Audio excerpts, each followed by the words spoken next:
जय श्री श्याम। जय श्री श्याम। क्या नाम है आपका? मुझे डॉक्टर उपदेश शंखधार के नाम से जाना जाता कहाँ रहते हैं आप? है। बदायूं जनपद की बिलसी तहसील में ग्राम भत्री गोवर्धनपुर। मनौना धाम कब से आ रहे हैं? मनौना धाम लगभग 6 महीने होने जा रहे हैं।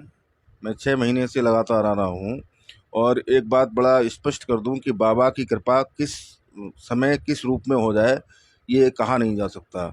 मैं थोड़ी सी पृष्ठभूमि बताऊं अपने बारे में। 2020 में मेरी पत्नी का कैंसर संबंधी ऑपरेशन हुआ था। उन्हें कैंसर हो गया था किडनी में। तो उसके बाद मतलब जो है बेटे के दोनों, एक पैर में फ्रैक्चर, एक पैर का मांस फट जाना। फिर पिछले बार दीपावली पर ही मुझे हृदय रोग उत्पन्न होना। ये सारी स्थितियां जो रहीं, इनसे काफ़ी कुछ मेरा मन टूट गया था, विचलित हो गया था। उसके बाद बाबा की जब से मैं शरण में आया हूँ, उसके बाद मुझे अभी लगभग 2 महीने पहले एक रोग हुआ। डॉक्टर ने कहा कि पहले आपका गाल ब्लेडर का ऑपरेशन हुआ था, पित्त की थैली का। वहाँ पर एक मतलब पाचन तंत्री होती है, पाचन शक्ति को मतलब जो है रोकने के लिए एक नली होती है, वो नली जो है आपकी बंद हो चुकी है और इसका ऑपरेशन होगा।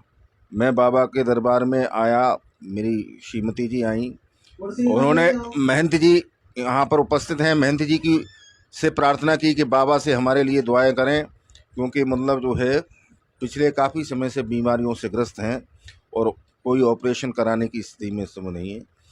तो बाबा की कृपा हुई, महंत जी ने हमारे लिए दुआएं की। इसके फलस्वरूप अब मुझे नहीं लगता कि उस ऑपरेशन की ज़रूरत है, क्योंकि मेरे पेट में कहीं कोई पीड़ा, इस तरीके की पीड़ा के कोई चिन्ह नहीं दिखाई देते हैं। अभी 4-5 दिन पहले मैं महंत जी की शरण में आया। बाबा के दरबार में बहुत भीड़ थी। मैंने अनुमति मांगी, मुझे दर्शन मिले और महंत जी ने मुझे पानी पढ़कर दिया। एक बीमारी हुई हर्पीस, जिसके फल के ऊपर होते हैं और उसके कांटे अंदर असहन ही चुभन देते हैं। ना रात में मैं लेट सकता था, रात भर मतलब जो है कराहता रहता था, कभी कभी आंखों से आंसू भी निकल आते थे।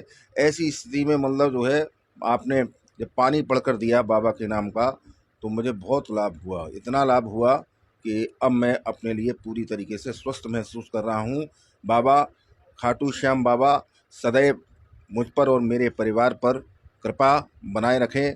और प्रिय हमारे बहुत ही प्रिय हैं जो इस मंदिर के महंत हैं, सम्माननीय, जिन्होंने संपूर्ण क्षेत्र में नहीं पूरे बरेली मंडल और पूरी उत्तर प्रदेश को गौरवान्वित कर दिया इस माध्यम से।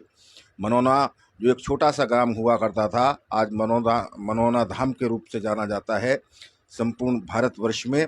ये बड़े ही उल्लेखनीय बात है। आज महंत जी का जन्मदिन है। 2 पंक्तियाँ केवल मैं मेरी शुभकामनाएं समझ लीजिए या मेरा आशीष समझ लीजिए, क्योंकि वो मुझसे आयु में छोटे हैं और मैं कर्म से एक शिक्षक हूं, तो इसलिए आशीर्वाद देने का अधिकार रखता हूं। दीर्घायु अमित वर्षों की, दीर्घायु अमित वर्षों की, प्रिय महंत जी पाए, जन्मदिन आपका हम सब श्रद्धा से सदा मनाएं। आज के अवसर पर बस इतना ही। प्रिय महंत जी को जन्मदिन की कोट से शुभकामनाएं। जय श्री राम। मनौना धाम की जय।